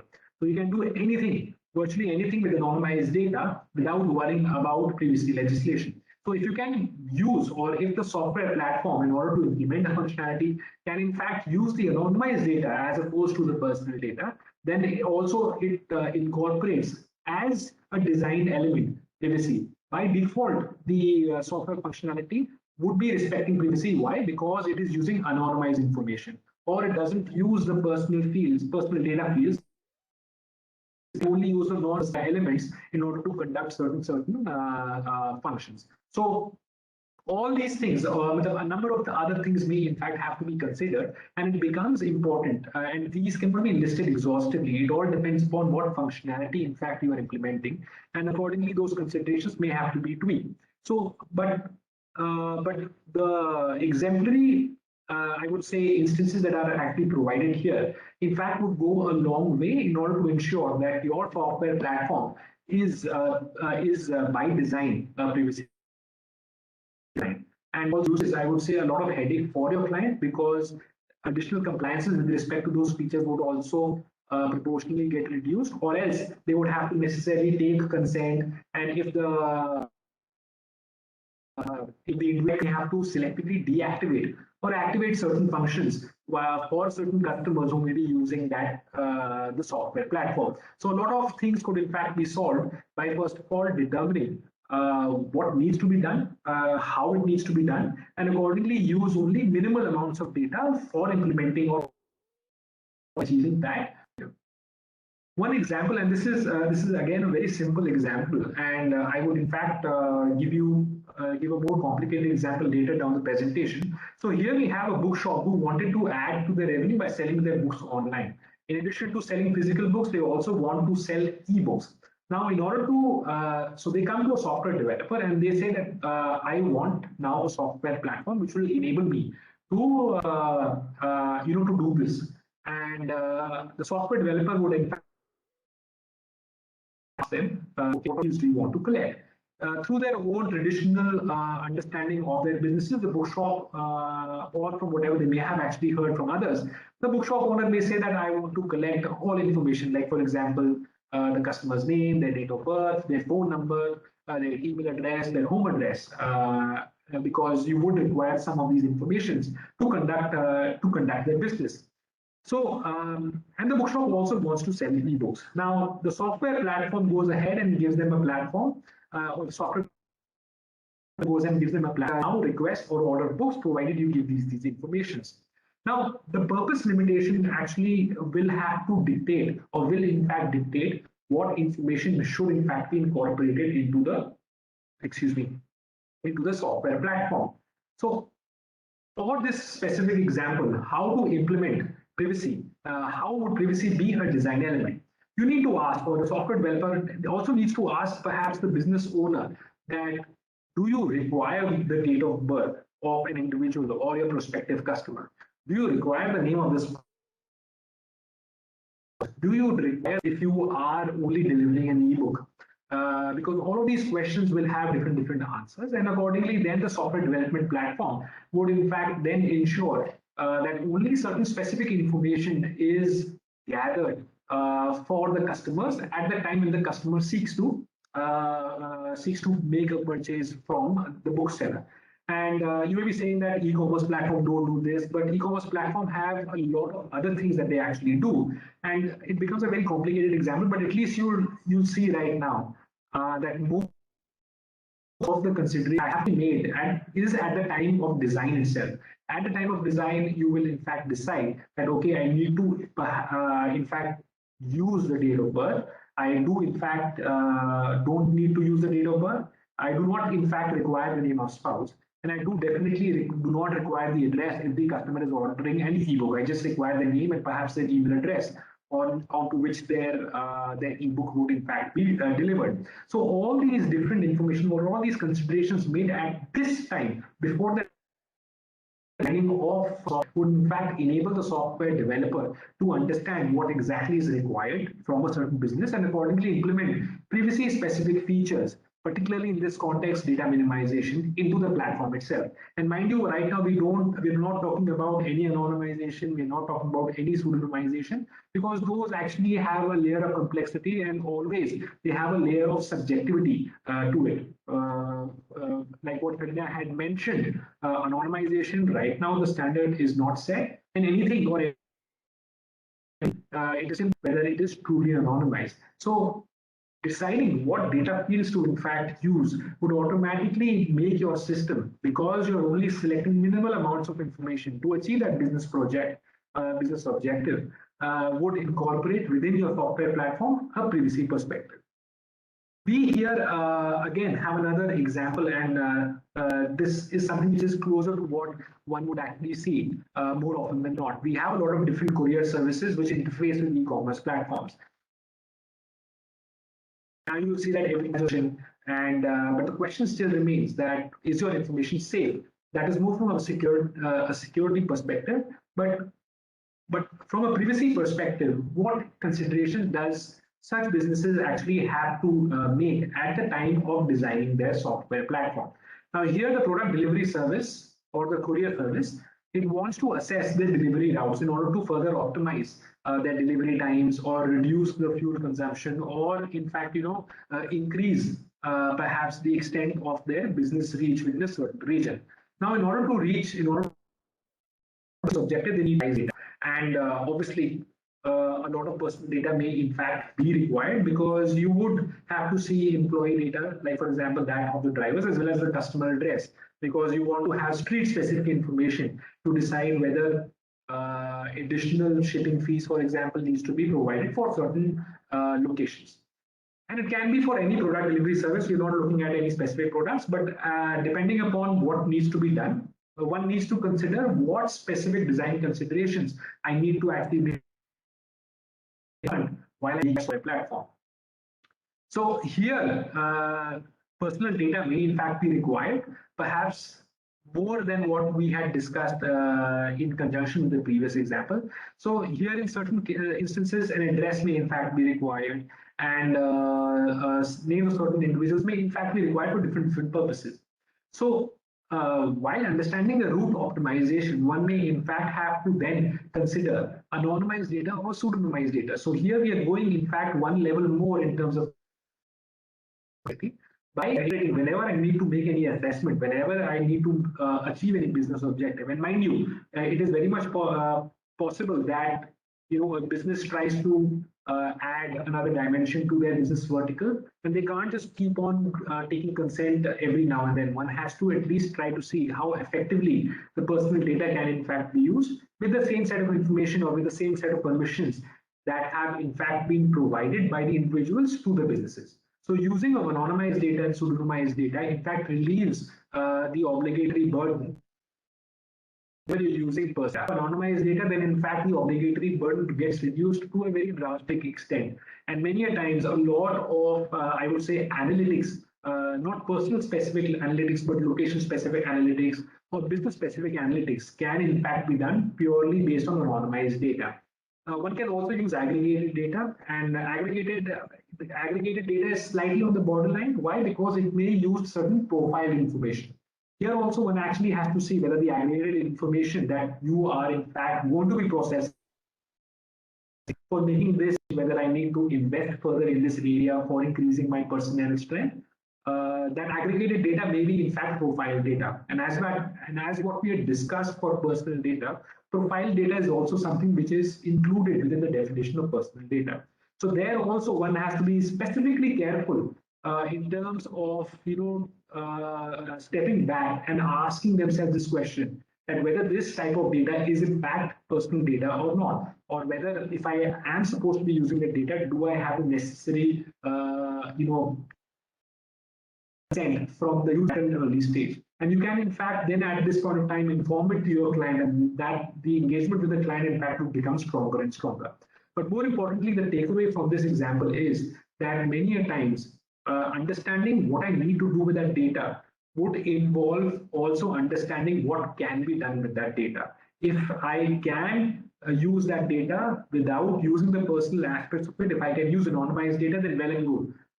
You using an anonymized data to understand how fuel economization should in fact be implemented by a courier services would not require either you as a software developer or the business or the client or your client who is going to be conducting this business to worry about privacy obligations. Now we are moving to certain, a specific kind of data, the sensitive personal data. As you will recall, personal data is also, slotted under different categories. We have personal data, which is normal personal data, and then we have sensitive personal data. And health data is something which is which falls within the domain of sensitive personal data. And particularly when you're looking at hospitals, and many of you may have in fact worked with hospitals or may in fact start dealing with data which relates to health data. And now health data is not something which is only details about your illnesses or details about your blood levels, etc., etc. A simple thing like, for example, a Fitbit or your Apple Watch is in fact regularly recording health data. Any physiological measurement and information captured thereof actually is sensitive personal data, because it is health related information. It is the health data. So when we are looking at this example, one need not just forget, or one need not only say that this example is very specific to hospitals. This example could in fact be very relevant for IoT devices as well, because they may be collecting certain information which may qualify as health data. So one needs to be very careful in terms of, first of all, recognizing what type of data you are actually handling, and then accordingly take a decision as to how that will be used within an organization, in the present case, a hospital. So here there may be different stages at which the data can in fact be available to certain members within the hospital. Like, for example, the medical staff who's treating that patient may in fact be will in fact have access to the personal information or the health data of an individual. As the treatment in fact progresses, and as the patient becomes better and better and is eventually discharged, that information access may be further reduced, because you don't require having that information accessible to many people. Perhaps the billing department may have, in order to determine the cost or the treatment charge, but more often than not, the software platform would have to ensure that such information does not become accessible to everyone after a certain amount of time. Obviously, the patient may come back again, then accordingly you would have to provide certain design considerations to take care of that eventuality. Again, the important thing that we need to understand here is that depending upon the different functional aspects which the software platform may be providing for a certain business, in fact change, applications also change. And it will also change depending upon the kind of information that you're actually using. But it need not necessarily be restricted. It can be allowed, provided certain levels of obligations or certain restrictions are imparted at each and every level of access. While that patient is being treated, the information may be perhaps more readily available, but at the time, after 1 year of treatment, that information may not be something which could be freely accessible by everyone. You may perhaps want to keep it and store it in an anonymized form or in an encrypted form, wherein only certain restricted can in fact be exercised. So this is what we have done. The key takeaways here is design the system or keep into consideration what that data actually is and for what purpose I'm going to be using it, and whether do I require so much data in order to design or in order to implement a certain functionality from the perspective of my software platform. So rely on pseudonymization or anonymization techniques so as to reduce the obligatory burden under the privacy legislation, and keep a track as to how long the data also has to be stored. The manner in which it could be increased, that depends upon what the end objective is. Certain laws require such information to be stored for a longer period of time, but that does not mean that other principles of privacy are in fact ignored when data is in fact being stored. All these considerations have to be adopted, have to be made at the time of designing that software. And this is how the software development can in fact be more centered around privacy, and it would be more a natural fit. The flow of the software will in fact happen more naturally. When I say naturally, that means the operations implemented more fluid or efficient with respect to each other, because they're not trying to overcome or just bypass privacy as an aspect that they have to comply with. They're incorporating it as a feature at each and every stage at which data is being processed. The other principle, and this we'll just touch upon this as well, because this becomes again a very important aspect particularly when we are talking about software development. Security as part of software becomes very, very critical feature. And this is something which is required even by platforms. When you are talking about mobile applications, each and every platform have their different security requirements. They have the compatibility requirements. And now, as you'll see, that that last year the government, in a very, I would say, a big move, and it was something which had not been exercised previously. In fact, blocked certain apps because they were collecting data in a very scrupulous manner. So understanding and incorporating these aspects are something which are going to be checked more and more often as we go forward, because privacy as an aspect is being looked at very strictly, even by customers and even by the government. And if you have a situation wherein privacy is being violated, it is quite possible that the app or the application may in fact run afoul in terms of how the government is seen it as a national threat. And that becomes a very important and a very difficult thing to actually overcome if a government or the issue that is critical or going against the national security objectives. So we don't want that to happen, particularly when we're talking about security. And now, more importantly, when we're looking at privacy as a design element around this principle. So what exactly are the objectives of integrity and security? It is supposed to have certain measures which ensure protection against unauthorized or unlawful access. It should also reduce the of accidental destruction or damage of data. And at the same time, it should ensure efficient data recovery and data integrity as well. How can we ensure, from a privacy perspective, that these features are in fact ensured? Have and implement an information security management system, and that is something which can in fact go side by side in terms of software development. Because now, with all the design considerations in place, you need to see how the security aspects can now be implemented. So one needs to constantly assess what security measures need to be design stage itself, and this is something which may be required by the client. In terms of software developers' experience in for handling privacy-related issues around integrity and security, that could in fact be a differentiator, wherein more and more customers could in fact come to that software developer, because in addition to integrity and security from a data security perspective, it is also ensured from a privacy perspective. Backing up and logs, whether they include personal data, is again an assessment that one may have to make, particularly when we are talking about integrity and security. The logs example is something that we have discussed briefly, so I will not repeat that. At stage, whenever these security measures are being imposed or are being implemented, I wouldn't use the word imposed here, whenever they're being implemented, one also has to take into consideration how the privacy aspects are in fact adhered to. Then we have transparency and fairness. Transparency in terms is defined in terms of how open is the data to the user whose data actually it pertains to. So when we are looking at using personal data, or when a business tries to use personal data, there are different rights which Sharanya had mentioned, which users can in fact against the businesses or put forth their requests. Now, all these requests in terms of a data access or a data confirmation request, wherein the individual says that I need to get this information corrected within your system. Now, all these aspects are something which have to be built again into the platform itself as features. So these features should allow access to the user to whom the personal data actually relates to, and it should allow them to actually access and verify whether their data is in fact correct.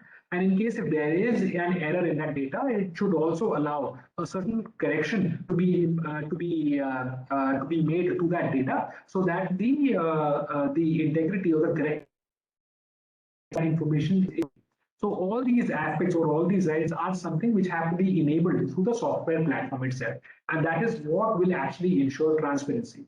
The more ease with which an individual can access and confirm whether the data is in fact being used, the more transparent your platform actually is when you're talking about privacy. And this is something which is very critical because whenever you are looking at a regulator who's going to be inspecting your systems, they're going to be looking at how transparently you are processing data. And if there are concerns in terms of data in an open manner, as opposed to a very secret or in a kind of a backhand way, wherein you're using the data or processing data for different other purposes, then one is likely to run into a problem. And then your customer would actually come to you, the client would actually come to you that, boss, these features were not properly implemented and now I have this problem.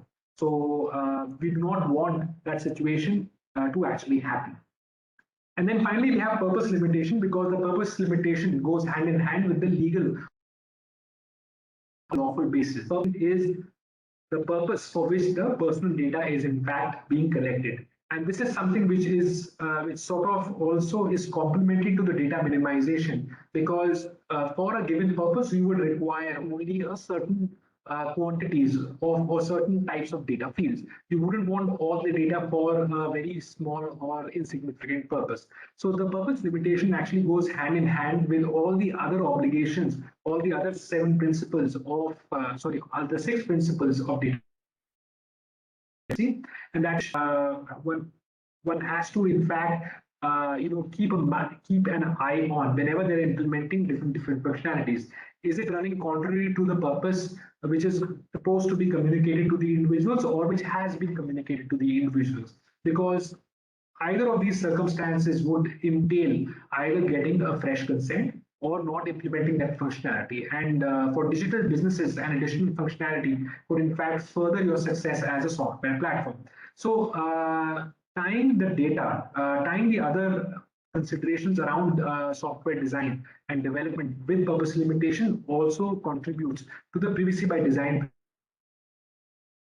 where you are using data for only the specific purposes for which the data was in fact collected. This is one example, and I'll quickly go through it because we may be running out of time.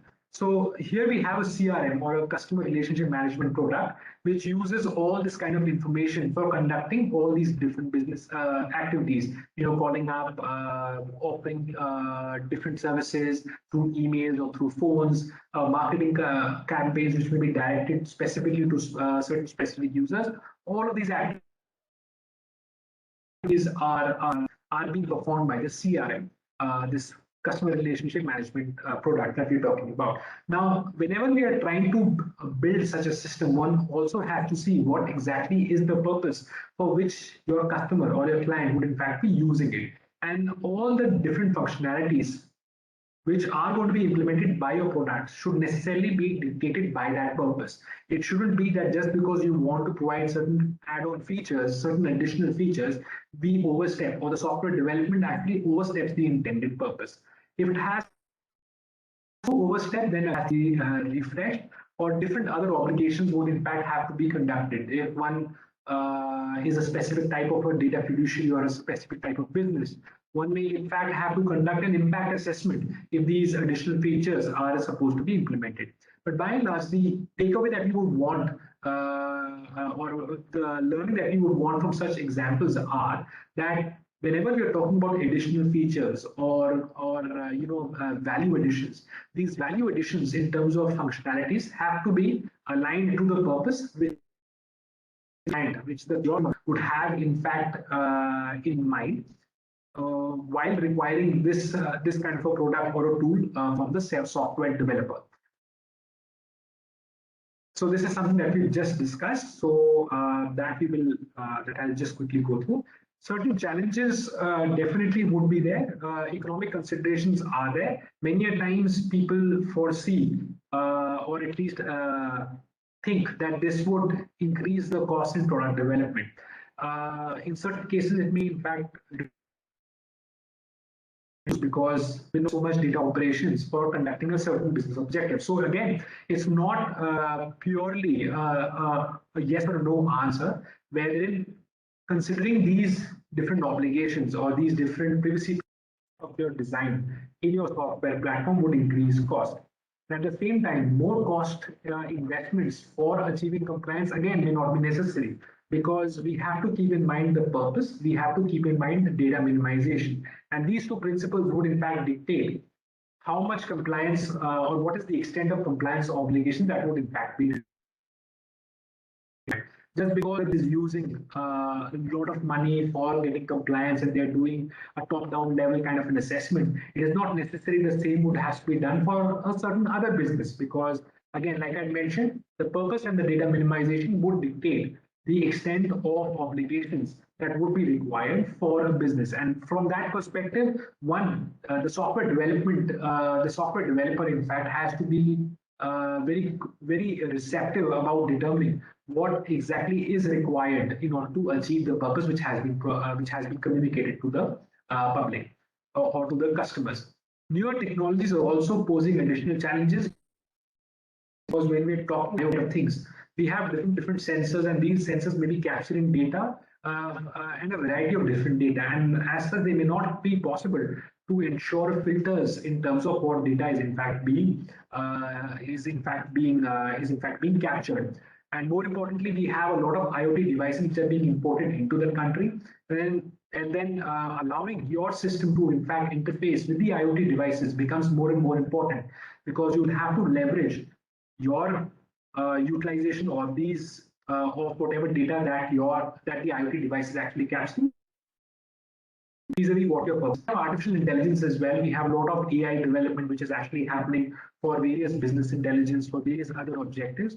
And these artificial intelligence may in fact come up with different profile information, which again may fall within the purview of personal data. So all these different challenges, both in terms of economic challenges, technical challenges, have to be considered whether before or along with also seeking compliance when we are talking about privacy. Way forward, again, I'll be very quick. Familiarizing and educating software developers in privacy is in fact the first step that has to be undertaken. We have to be which can be addressed through the interfacing of technology in privacy, and positioning privacy as one of the requirements, just like security and software development is equally important. Just because you need to have functionality, one need not sacrifice privacy, and vice versa as well. It only increases the level of obligation.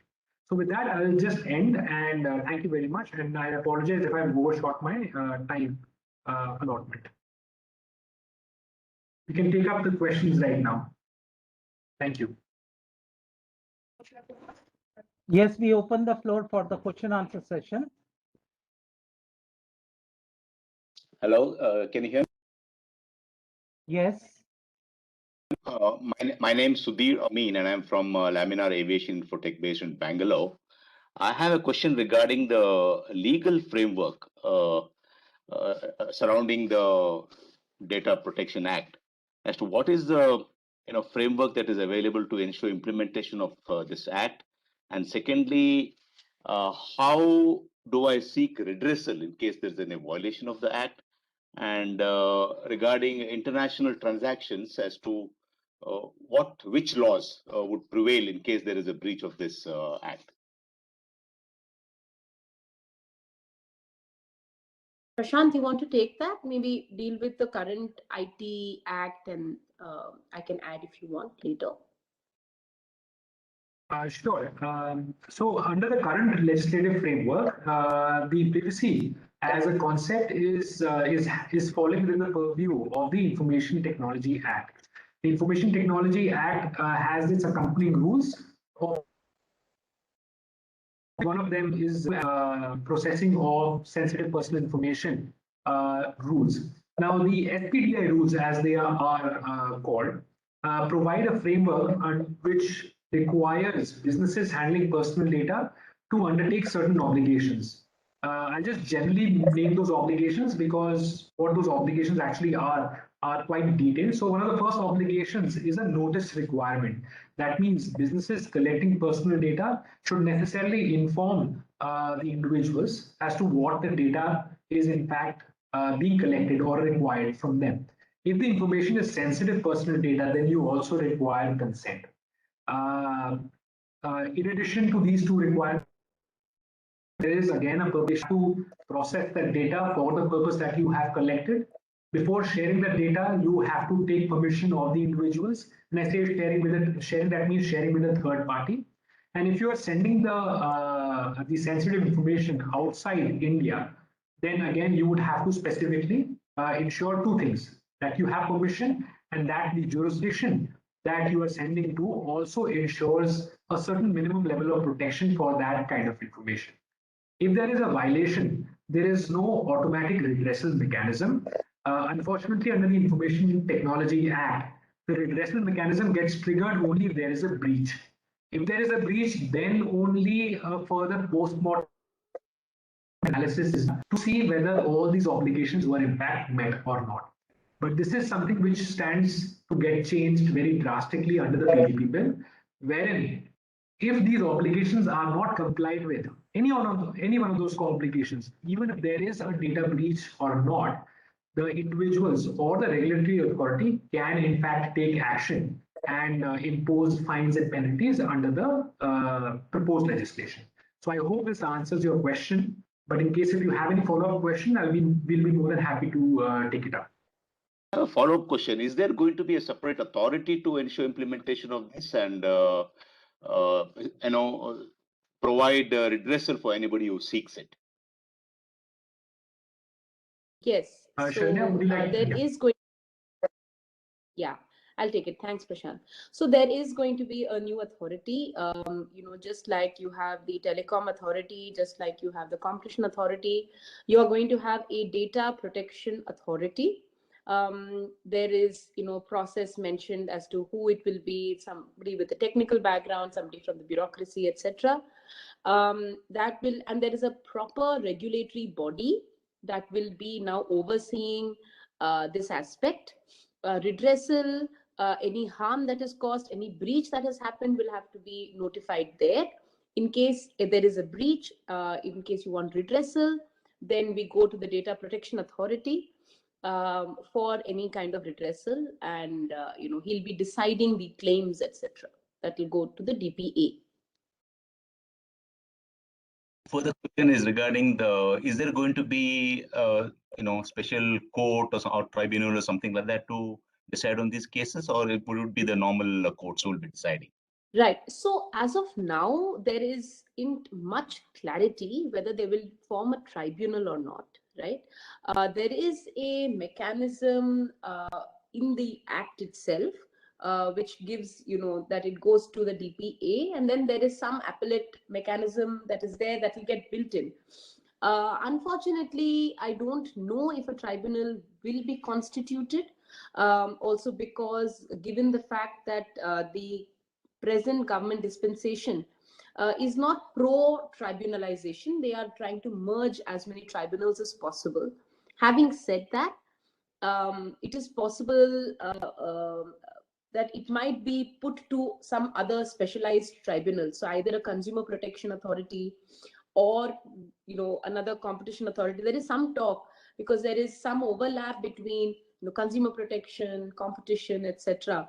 So it is possible that there might be an overlap, but we don't exactly have a tribunal in place, or that's envisaged. Thanks for the clarity. Any other question? Prashant, maybe we can stop the screen share. I think very few people are visible on the screen. Thank you. There's a question on the chat. We are a software development company and our product is e-facility, the enterprise facility management. We use the email and the phone number for very purpose of sending email and SMS. What are the channels through which functionality is delivered to the users? So will it amount to non-compliance? So if email and so for login, if email and phone number is taken and SMS and emails are sent to update as to what's new, is that going to be non-compliance? So again, it's hard to automatically classify that as a non-compliance today. As I said, non-compliance, it's at the end of the day, there is a contract, right? Your customer is going to enter into a contract with you. What have you promised to do with his data in the contract? Is he aware that his email ID and phone number is going to be used for a particular purpose. If it is there, then it is not a non-compliance, because the act doesn't say you can do this, you cannot do that. It only says whatever you can do, what you want to do, protect his rights, and inform him what you're going to do with the data. So that's how it is. So it will really depend on how you have contracted, how you've done the privacy notice, and how you've taken consent from the user. Does it also change the employee and employer relationship? So there are aspects to that.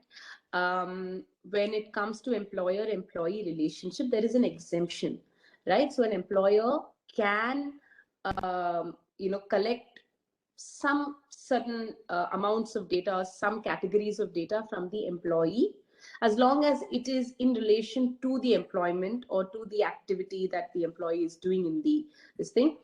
So a typical example we give to highlight, where that data is. So therefore, if an employer is collecting data, personal data of the employee, he doesn't have to comply with all of these requirements, provided, as I said, in relation to the employment.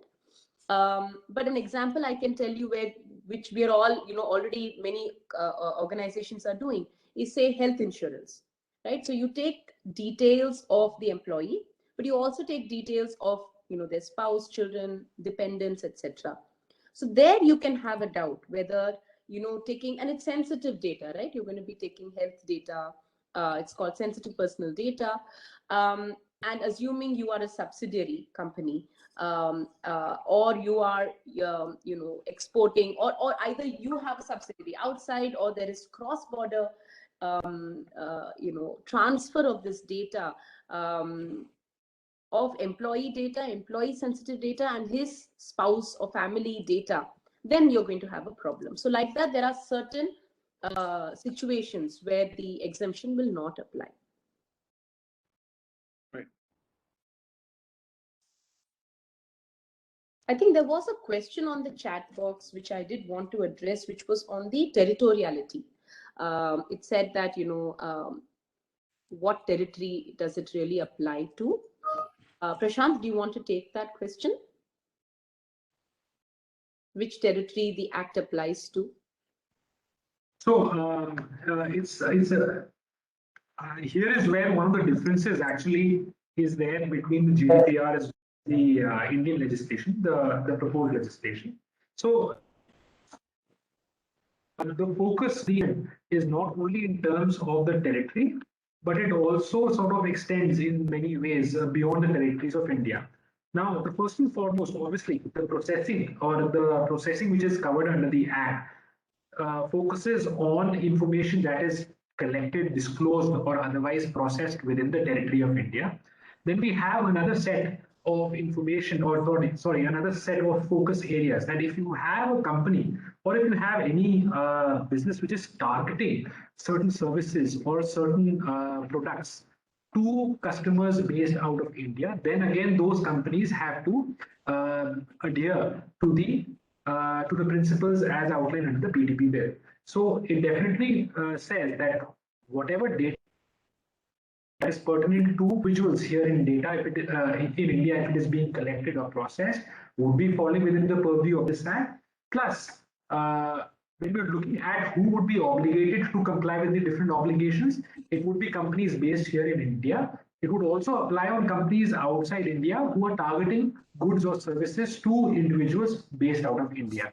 So that is where the territorial and the extraterritorial and extraterritoriality of this proposed legislation comes into picture. It applies to onto data of the individuals who are present here in India, onto companies who are based in India, these are organizations who are targeting their goods or services to customers here in India.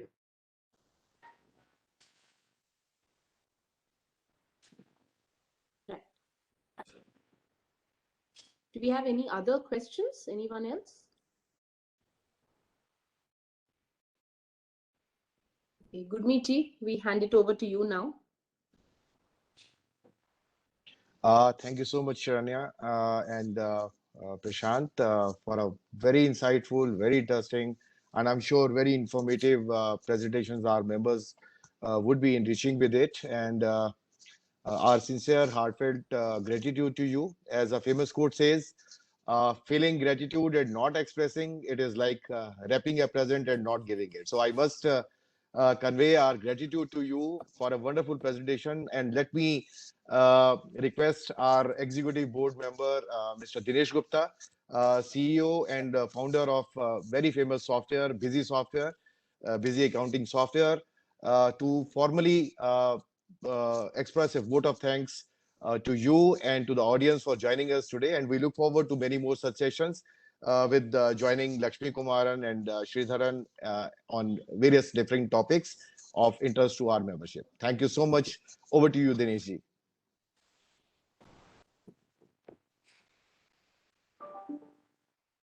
Thank you, Gurmeet ji. A really very insightful session. And I think we were not so much focused on this aspect of our product development too. And I mean, for company like ours, which are into product development, I think our focus has been drawn to this fact now, quite decisively now. In fact, we were also not very much focused on this aspect, but I think after today's session, we have really garnered a lot of knowledge about this subject.